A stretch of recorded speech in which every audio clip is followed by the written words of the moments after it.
Now the sister is asking a question, that her heart is very pure. She uncovers her hair and she walks. And if someone looks at her, he is sinning, not she. Tomorrow, if a lady says that she wants to wear a bikini, and if she wants to walk on the street, on the city, and if someone stares at her, the man is to blame and not her because he's staring at her. This is illogical. Allah says in the Quran in Surah Rum chapter number 30 verse number 21 that Allah has created the man and woman and has put love between their hearts and has created them so that there will be tranquility for one another. So when Allah has created the men and women so that they will have tranquility between themselves and has put love and heart, love and mercy between their hearts. So this is how Allah has made us. So Allah set rules that what is modest and what is not modest. And today science tells us that the part which is the most attractive for the woman are the breast.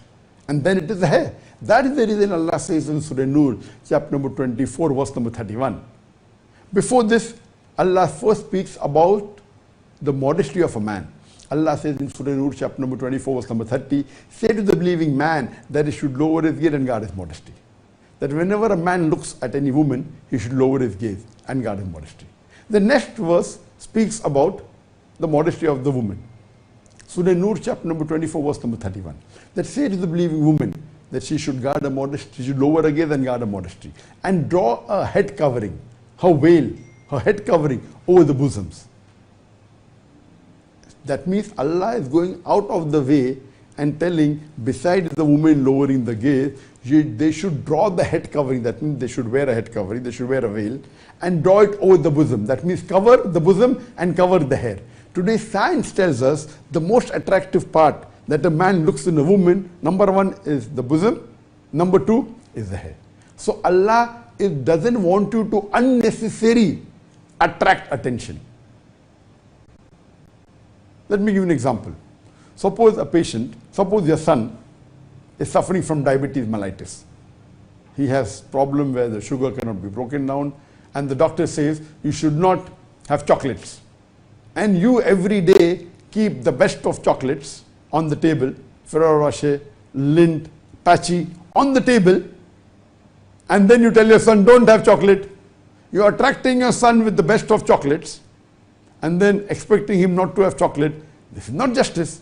So similarly, Allah subhanahu wa ta'ala has advised both man and woman. For the man, you should lower his gaze. So if he stares at you, irrespective whether you are wearing a hijab or not, whether you are covering your hair or not, if a man stares at a woman, he is committing a sin.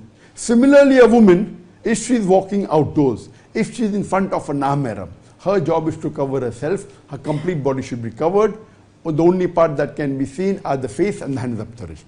So by you saying that I will go out on the streets, uncover my hair and my heart is pure.